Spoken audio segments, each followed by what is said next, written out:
بسم الله الرحمن الرحيم.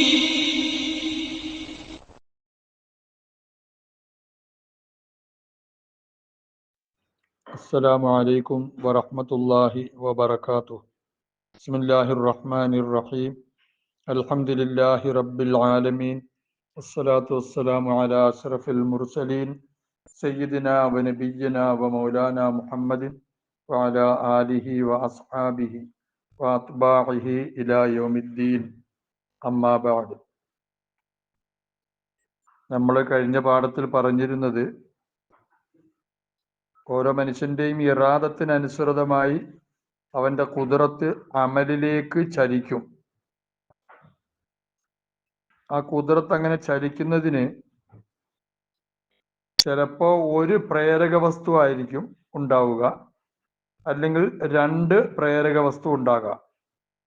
അതിനെ പ്രേരിപ്പിക്കുന്ന ഒരു കാര്യം അല്ലെങ്കിൽ രണ്ട് കാര്യം. രണ്ട് കാര്യമാകുമ്പോൾ അത് രണ്ടും കൂടെ ഉണ്ടെങ്കിലേ ഇയാൾ അതിൽ പ്രേരിതനാവുകയുള്ളൂ. അങ്ങനെയാകാം. അതല്ല, രണ്ടിൽപ്പെട്ട ഏതെങ്കിലും ഒന്നായാലും മതി, അങ്ങനെയും ആകാം. അതിനെ സംബന്ധിച്ചാണ് പുറകെ പറയുന്നത്. ഒരു 4 വിഭാഗം ഉണ്ടെന്ന് അദ്ദേഹം പറഞ്ഞായിരുന്നു. അമ്മൽ അവലു, അപ്പൊ ഒന്നാമത്തേത് ഫഹ്വാദ് അൻഫരിദൽ ബാഇസുൽ വാഹിദു, ഒരു പ്രേരക വസ്തു തനിക്കലാണ്. വയതജറദ, അതായത് മനുഷ്യനെ പ്രേരിപ്പിക്കാൻ അത് മാത്രം ഒരു കാര്യമേ ഉള്ളൂ. അതിലൂടെയാണ് അവൻ ആ പണിക്ക് പ്രേരിതനാകുന്നത്. ഒറ്റ ഒരു കാര്യം. ഉദാഹരണം, കമായിദ ഹജമ അലൽ ഇൻസാനി, ഒരു മനുഷ്യന്റെ മേൽ ചാടി വീണാലുള്ളത് പോലെ, സബുൻ, ഒരു വന്യമൃഗം, സിംഹമോ കരടിയോ കടുവയോ പുലിയോ അതുപോലുള്ള വന്യമൃഗം മനുഷ്യന്റെ മേൽ ചാടി വീഴുന്നു. അപ്പോ ഫകുല്ലമാ റആഹു, അതിനെ അവൻ കാണുമ്പോഴെല്ലാം ഖാമ, അവൻ എഴുന്നേൽക്കും, മിൻ മൗദിഇ, അവന്റെ സ്ഥലത്ത് നിന്നു പെട്ടെന്ന് എഴുന്നേൽക്കും ഓടാൻ വേണ്ടി.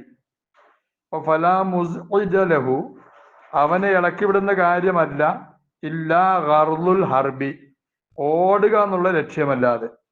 അയാൾ ചാടി എഴുന്നേൽക്കുന്നതെല്ലാം ഓടാൻ വേണ്ടിയാണ്, വേറെ ഒരു ചിന്തയും അയാൾക്കില്ല. അയാളെ അവിടെ ഈ ചാടി എഴുന്നേൽക്കാൻ പ്രേരിപ്പിച്ച എന്താണ്? ആ മൃഗത്തിനെ കണ്ടു എന്നുള്ളതാണ്. ആ ഒറ്റ ലക്ഷ്യം മാത്രമേ ഉള്ളൂ, ഓടുക. അതിനുവേണ്ടി അയാൾ ചാടി എഴുന്നേൽക്കുന്നത്. ഇത് ഞാൻ ഓടുന്ന 10 ആൾക്കാർ കാണട്ടെ എന്നൊന്നുള്ളതില്ല. അപ്പൊ ഇന്നും അയാള് അയാള് വന്യമൃഗത്തിനെ കണ്ടു. അറഫഹു, ആ വന്യമൃഗത്തിനെ അയാൾ തിരിച്ചറിഞ്ഞു. ലാറൻ, അത് ലാറാണെന്ന്, മലമ്പാമ്പാണ്, ഓടണം. അല്ലെങ്കിൽ ഓടി വരുന്ന ലെവലില്ലാണ്ട് വരുന്ന ആനയാണ്, അല്ലെങ്കിൽ കടുവയാണ്. അത് ലാറാണെന്ന് മനസ്സിലാക്കി. അപ്പൊ ഫംബഅസത്ത് നഫ്സുഹു, അവന്റെ നെഫ്സ് ഇളകി, ഇലൽ ഹർബി, ഓടുന്നതിലേക്ക് പ്രേരിതമായി. ഫംബഅസത്ത് നഫ്സു, അവന്റെ നെഫ്സ് പ്രേരിതമായി, ഇലൽ ഹർബി, ഓട്ടത്തിലേക്ക്. വറഗബത്ത് ഫീഹി, അതിൽ അവൻ ആഗ്രഹിക്കുകയും ചെയ്തു. അവന്റെ ഇപ്പോഴത്തെ ഒറ്റ ഒരു കാര്യമുള്ളൂ, ഓടുക എന്നുള്ളത്. ഫൻ തഹലത്തുൽ ഖുദ്റത്തു ആമിലത്തൻ, അപ്പൊ ഖുദ്റത്ത് ഇളകി വന്നു, ആമിലത്തായ നിലയിൽ. മുഖ്തലൽ ഇംബിആസി, ആ പ്രേരണയുടെ തേട്ടം കൊണ്ട് ഖുദ്റത്ത് അവിടെ ഇളകി വന്നു. അവൻ ഓടാനായിട്ട് അവന്റെ മനസ്സ് പ്രേരിപ്പിക്കുന്നു. അപ്പൊ അവന്റെ ഖുദ്റത്ത് അവിടെ ചലിക്കുന്നു. അങ്ങനെ അവൻ ഓടുന്നു.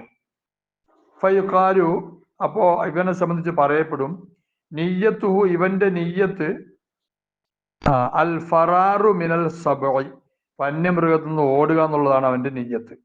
അല്ലെങ്കിൽ ലിൽ ഫറാരി മിനസ് സബഇ, വന്യമൃഗത്തിൽ നിന്ന് ഓടാൻ വേണ്ടിയാണ്. ലാ നിയ്യത്തുൽ, അവനക്ക് മറ്റൊരു നിയ്യത്തില്ല. ഫിൽ ഖിയാമിൽ ഗൈരിഹി, ഈ ഓട്ടമല്ലാത്ത വേറൊന്നിൽ നിലകൊള്ളുന്നതിൽ ഒരു നിയ്യത്തും അവനില്ല.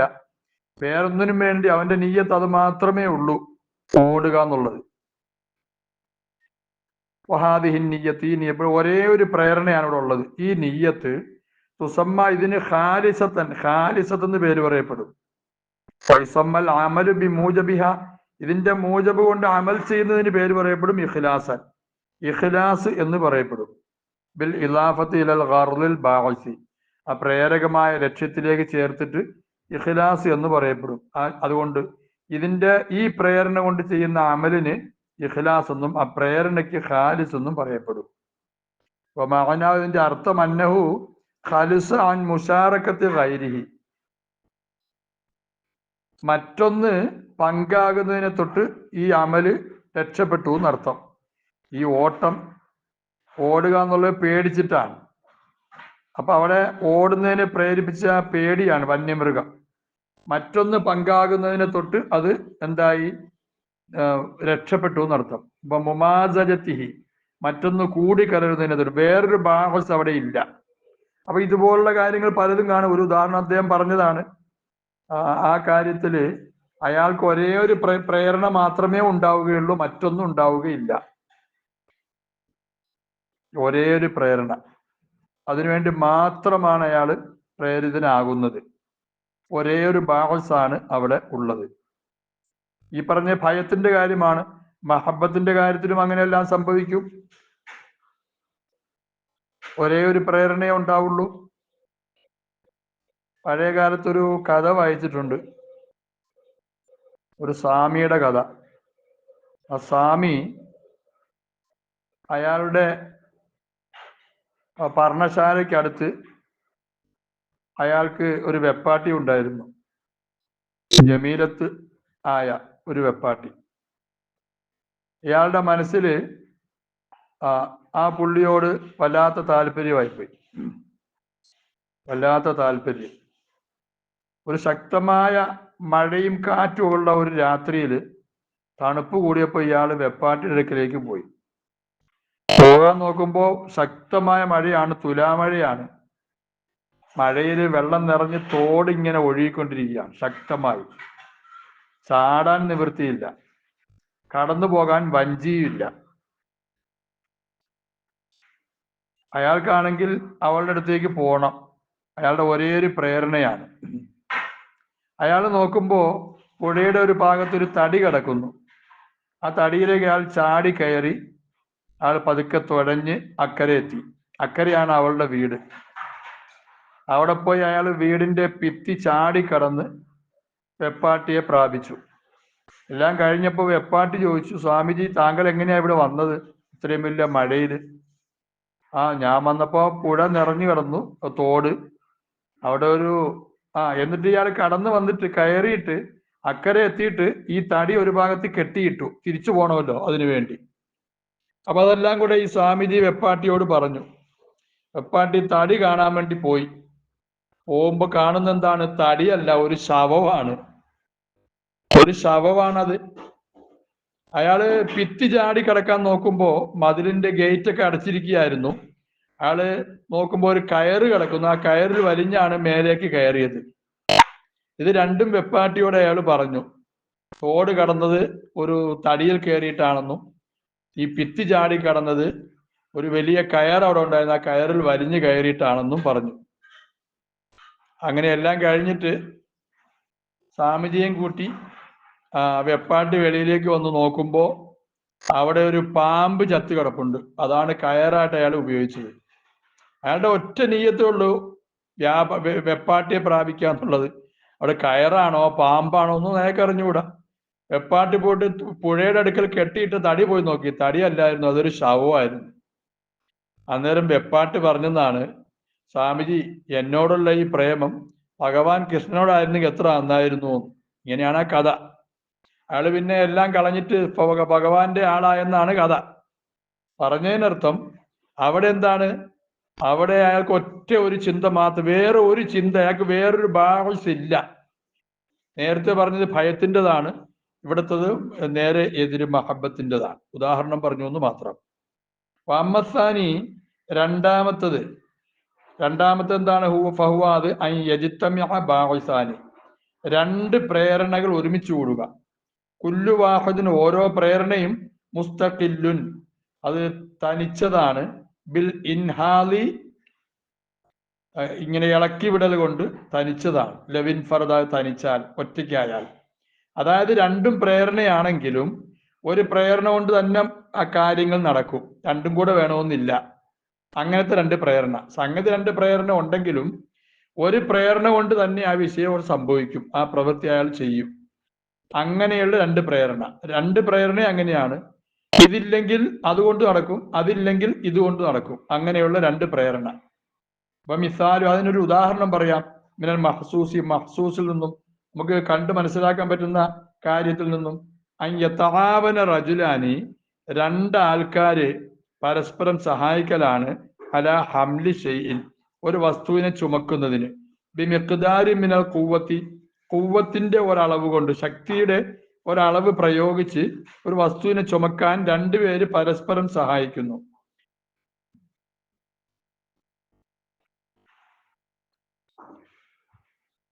കാന കാഫിയൻ ഫിൽ ഹംലി ലബിൻ ഫറദ ബിമിഖ്ദാരി മിനൽ ഖുവ്വ, ആ ഖുവ്വത്തിന്റെ ഒരു അളവ് കൊണ്ടെന്നല്ലേ പറഞ്ഞത്. കാന, ആ അളവായിരുന്നു, കാഫിയൻ മതിയായതാണ്, ഫിൽ ഹംലി ചുമക്കുന്നതിൽ ആ അളവ് മതി, ലവിൻ ഫർദ് അയാൾ തനിച്ചായാലും, ഈ പ്രേരണ തനിച്ചായാലും, രണ്ടുപേരിൽപ്പെട്ട ഒരാള് അയാൾ തനിച്ചായാലും അതേ കൂവത്ത് മതി. അഥവാ രണ്ടുപേര് ഒരു കൂവത്ത് പ്രയോഗിക്കുന്ന ഒരു സാധനം എടുക്കാൻ ഒരാൾ മാത്രം ഉള്ളെങ്കിലും അയാൾ ആ കൂവത്ത് പ്രയോഗിച്ച് എടുക്കാൻ കഴിയും. രണ്ട് ആൾക്കാർ ഒരു വസ്തുവിനെ ചുമക്കുന്നു, ഒരു നിശ്ചിത അളവ് കഴിവ് പ്രയോഗിച്ചിട്ട്. അവിടെ ഈ രണ്ടിൽപ്പെട്ട ഒരാളാണെങ്കിലും അയാൾക്ക് എടുത്തുകൊണ്ട് പോകാൻ കഴിയും, അങ്ങനെയുള്ള വസ്തു. ഇപ്പൊ രണ്ടിൽപ്പെട്ട ഒന്നായാലും ആ സാധനം അവിടുന്ന് ചുമന്നുകൊണ്ട് പോകാൻ കഴിയും. എന്നാൽ രണ്ടുപേര് പ്രയോഗിക്കുന്നു എന്നതുപോലെ ആണ് ഈ പ്രേരണ. രണ്ട് പ്രേരണ ഉണ്ട്, ഒരു പ്രേരണയാണെങ്കിലും സംഗതി നടക്കും. ആ പ്രേരണയ്ക്ക് ബാഹ്യമായിട്ടൊരു ഉദാഹരണം പറഞ്ഞതാണ്. പറഞ്ഞ ഉദാഹരണം പ്രേരണയുടെ അല്ല. ഈ പ്രേരണയുടെ ഉദാഹരണം പുറകെ പറയുന്നു. മിസാലുഹു, ഇതിന്റെ ഉപമഫിയ ഗർദിന, നമ്മുടെ ലക്ഷ്യത്തില്, ഈ പറയുന്ന നമ്മുടെ കാര്യം മനസ്സിലാകുന്നതിന്, നിയ്യത്തിന്റെ കാര്യമല്ലേ പറഞ്ഞുകൊണ്ടിരിക്കുന്നത്, ആ ലക്ഷ്യത്തില് അതിന്റെ ഉദാഹരണം അൻ യസ്അലഹു ഖരീബുഹു, ഉദാഹരണം അൻ യസ്അലഹു, അവനോട് ചോദിക്കലാണ്, ഖരീബുഹുൽ ഫക്കീർ, ഫക്കീറായ അവന്റെ ഒരു കുടുംബക്കാരൻ. ഉദാഹരണം, ഫക്കീറായ ഒരു കുടുംബക്കാരൻ അവനോട് ചോദിക്കുന്ന ഹാജത്തിനൊരു ആവശ്യം, നിവൃത്തിയില്ല, മകളെ കെട്ടിക്കാൻ നിവൃത്തിയില്ല, കുറച്ച് കാശുണ്ടാക്കി തരണം, ഉദാഹരണം. അല്ലെങ്കിൽ ഭക്ഷണം, മരുന്ന് വാങ്ങാൻ നിവൃത്തിയില്ല, അതിനുള്ള കാശ് തരണം. അപ്പൊ ഹാജത്തിനെ അയാൾ നിർവഹിക്കും. ഫക്കിരിഹി, അയാൾ ഫക്കീറായതിന്റെ പേരിലും, ഖറാബത്തി, അയാൾ ഖരീബായതിന്റെ പേരിലും. അയാൾ ദരിദ്രനാണ്, അയാൾ തന്റെ സ്വന്തവുമാണ്, രണ്ട് കാര്യവും ഉള്ളതിന്റെ പേരിൽ അയാൾ അതിനെ നിർവഹിച്ചു കൊടുക്കും. അലിമ, അയാൾക്ക് അറിയാം, അന്നഹു ലൗല ഫക്രുഹു, അയാൾക്ക് ഫക്കാറത്തില്ലെങ്കിലും, ഇയാൾ ഫക്കീർ അല്ലെങ്കിലും, ലക്കാന യഖ്ദിഹ, ആ ആവശ്യത്തിന് അയാൾ നിർവഹിച്ചു കൊടുക്കും. ബി മുജറദിൽ ഖറാബത്തി, വെറും ബന്ധമുള്ളതിന്റെ പേരിൽ. ബന്ധവുമുണ്ട്, ഖറാബത്തുമുണ്ട്, ഫക്കാറത്തും ഉണ്ട്. അവിടെ ഫക്കാറത്ത് ഇല്ലെങ്കിൽ തന്നെയും അയാൾ ആ ആവശ്യം നിർവഹിച്ചു കൊടുക്കും, ബന്ധമുള്ളതിന്റെ പേരിൽ. ഉദാഹരണം, അയാൾക്കത് അറിയാം. വന്നഹു ലൗല ഖറാബത്തുഹു, അയാൾക്ക് ഖറാബത്തില്ലെങ്കിലും ലക്കാന യഖ്ദിഹ, ഇതിനെ നിർവഹിക്കും. ബി മുജറദിൽ ഫക്കരി, ആ ഫക്കർ ഉള്ളതിന്റെ പേരിൽ. ഖറാബത്തില്ല എന്ന് വെക്കുക, ഇല്ലെങ്കിൽ തന്നെയും അയാൾ ഫക്കീറാണല്ലോ, നിർവഹിച്ചു കൊടുക്കും. അതായത് ഈ ആവശ്യത്തിന് ഇയാൾ നിർവഹിച്ചു കൊടുക്കുന്നതിന് ഇയാളുടെ റിനായും അല്ല ഫക്കാറത്തും അതുപോലെ തന്നെ ഖറാബത്തും രണ്ടും കൂടെ വേണമെന്നില്ല. അങ്ങനെയുള്ള ഒരു സ്ഥലത്ത് രണ്ടും കൂടെ വരികയാണെങ്കിൽ ഉറപ്പായിട്ട് നിർവഹിച്ചു കൊടുക്കും, രണ്ടും ഒന്നാണെങ്കിൽ നിർവഹിച്ചു കൊടുക്കും. അപ്പൊ അവിടെ രണ്ട് പ്രേരണയാണ്. ഒരു പ്രേരണ തന്റെ കുടുംബക്കാരനാണെന്നുള്ളത്, മറ്റൊരു പ്രേരണ അയാള് ദരിദ്രനാണെന്നുള്ളത്. ഈ രണ്ട് പ്രേരണയും കൂടെ ഇല്ലെങ്കിലും ഒന്നാണെങ്കിലും ഇയാൾ നിർവഹിച്ചു കൊടുക്കും. മുസ്തഖില്ലാകാന്ന് പറഞ്ഞത്. അലിമദാരിക മിൻ നഫ്സിഹി, അയാൾ അറിയുന്നു ഇതിനെ തന്റെ നഫ്സിൽ നിന്നും. ബിഅന്നഹു യഹ്ദുറുഹു, അയാളുടെ ഹാജരായിരിക്കുന്നു. ഖരീബുൻ ഖനിയുൻ, ഒരു ഖനിയായ ഖരീബ് ഹാജരാകൽ കൊണ്ട് അയാൾ അതിനെ അറിയും. ഇതിനെ തന്റെ നഫ്സിൽ നിന്നും അയാൾ അറിയും. എങ്ങനെ? അയാളുടെ അടുക്കലേക്ക് ഹാജരാകൽ കൊണ്ട് ഒരു ഖരീബ്, പണക്കാരനായ ഒരു സ്വന്തക്കാരൻ. അപ്പൊ ഫയർഗബു, അയാൾ ആശിക്കും ഫി ഖളായ ഹാജത, ഇയാളുടെ ആവശ്യം നിർവഹിച്ചു കൊടുക്കാൻ. കാരണം തന്റെ കുടുംബക്കാരനാണ്, ഖനിയാണെങ്കിലും. ഇനി ഫക്കീറുൻ അജ്നബീൻ, അജ്നബിയായ ഒരു ഫക്കീർ ഹാജരാകൽ കൊണ്ട്. ഉദാഹരണം, അജ്നബിയായ ഒരു ഫക്കീർ വന്നു, ഫയർഗബു ഐദൻ, അപ്പോഴും അയാൾ ആശിക്കും ഫീഹി, അതിൽ അയാളുടെ ആവശ്യം നിർവഹിച്ചു കൊടുക്കാൻ അയാൾ ആശിക്കും. കാരണം എന്താ? അയാള് ഫക്കീറാണ്. അതുകൊണ്ട് രണ്ടും കൂടെ വേണമെന്നില്ല എന്ന് അയാൾക്ക് മനസ്സിലാകും. മനസ്സിൽ തന്നെ അയാൾക്ക് അറിയാം, രണ്ടിൽ ഒന്നാണെങ്കിൽ ഞാൻ സഹായിക്കുമെന്ന്. രണ്ട് ബാഹസ്, രണ്ട് ബാഇസിൽപ്പെട്ട ഒന്ന് മാത്രം മതിയാകുന്നതാണ് അമൽ ചെയ്യുന്നതിന് വേണ്ടി. ഒരു ഉദാഹരണം പറഞ്ഞാൽ വേറൊരു ഉദാഹരണം വെക്കുക. അതാണെങ്കിൽ ഇപ്രകാരം തന്നെയാണ് മൻ ഒരാൾ, കുറച്ചുകൂടി വ്യക്തമായ ഉദാഹരണം. ഇപ്രകാരം തന്നെയാണ് മൻ ഒരാൾ അമറഹു തബീബു, തബീബ് അയാളോട് കൽപ്പിച്ചു, ഒരു ഡോക്ടർ അയാളോട് കൽപ്പിച്ചു, ബി തർക്കി തആമി, ഭക്ഷണം ഉപേക്ഷിക്കണം, ഉപവാസം അനുഷ്ഠിക്കണമെന്ന് ഡോക്ടർ കൽപ്പിച്ചു. ഉദാഹരണം. അപ്പൊ ദഖല അലൈഹി, അയാളുടെ മേൽ പ്രവേശിച്ചു യൗമ അറഫത്ത്, അറഫ ദിവസം. ഡോക്ടർ കൽപ്പിച്ചിരിക്കുക ഭക്ഷണം കഴിക്കേണ്ടെന്ന്. അപ്പൊ കാണാം അറഫ ദിവസം വന്നു. അപ്പൊ സാമ, അയാൾ നോമ്പ് പിടിച്ചു. ബഹുവയാലും അയാൾക്കറിയാം അന്നഹു ലൗലം യക്കുൻ യൗമ അറഫത്ത്, അറഫ ദിവസം വന്നില്ലെങ്കിലും ലക്കാന യത്രുക്കു തആമ, അയാൾ തആമനെ ഉപേക്ഷിക്കും. ഹമിയത്തൻ, പഥ്യത്തിന്റെ പേരിൽ അയാൾ തആമനെ ഉപേക്ഷിക്കും. വലൗലൽ ഹമിയത്തിന്, പഥ്യത്തിന്റെ വിഷയം ഇല്ലെങ്കിലും ലക്കാന യത്രുക്കു, അയാളെ ഭക്ഷണത്തിനെ ഉപേക്ഷിക്കും. ലാജിലി അന്നഹു യൗമ അറഫത്ത്, അറഫ ദിവസം അതിന്റെ പേരിൽ. അപ്പോൾ അറഫയുടെ നോമ്പ് പിടിക്കുന്നതിന് രണ്ട് പ്രേരക വസ്തു. ഒന്ന് അയാളുടെ മേൽ നേരത്തെ ഉണ്ടായിരുന്ന ഡോക്ടറിന്റെ നിർദ്ദേശം, മറ്റൊന്ന് അറഫ ദിവസം. രണ്ട് പ്രേരണ വസ്തു കാര്യങ്ങളിലൂടെ ഒരു കാര്യം ഉണ്ടാകുന്നു. രണ്ടിൽപ്പെട്ട ഒന്നാണെങ്കിൽ തന്നെയും അയാൾ അതിനെ നിർവഹിക്കും. വഖദിജിത്തമ, രണ്ടും കൂടെ ഒരുമിച്ച് കൂടി ജമീഅൻ, അങ്ങനെ ഫാഖദമ അലൽ ഫിഅൽ, അയാൾ ഫേലിന്റെ മേൽ മുന്നിട്ടു. വക്കാനൽ ബാഹിസ് സാനി, രണ്ടാമത്തെ പ്രേരക വസ്തുവാണ് റഫീഖൽ അവ്വൽ, ഒന്നാമത്തേതിന്റെ റഫീഖാണ്. അത് ഇതും കൂടെ കൂടിയിരിക്കുക. അഫൽ നുസമ്മി ഹാദ, നമുക്കിതിന് പേര് വെക്കാം മുറാഫഖത്തൻ ലിൽ ബവാഇസി, ബാഇസുകളുടെ മുറാഫഖത്തെന്ന്, പ്രേരക വസ്തുക്കളുടെ ചെങ്ങാത്തം. പ്രേരക വസ്തുക്കളുടെ ചെങ്ങാത്തം, അതായത് ഇയാൾ നോമ്പ് പിടിക്കുന്നതിന് കാരണം പിന്നെ അറഫ ദിവസം അല്ലെങ്കിൽ അയാളുടെ കാരണം എന്താണ്? ഡോക്ടർ പറഞ്ഞതാണ്. അറഫ ദിവസം ആണെങ്കിൽ എന്താണ്? ഡോക്ടറും പറഞ്ഞു, അറഫ ദിവസവുമാണല്ലോ. രണ്ട് കാര്യം. ബാക്കി ഇൻഷാ അല്ലാഹ് പിന്നീട്. അള്ളാഹു മനസ്സിലാക്കാൻ തൗഫീഖ് ചെയ്യട്ടെ.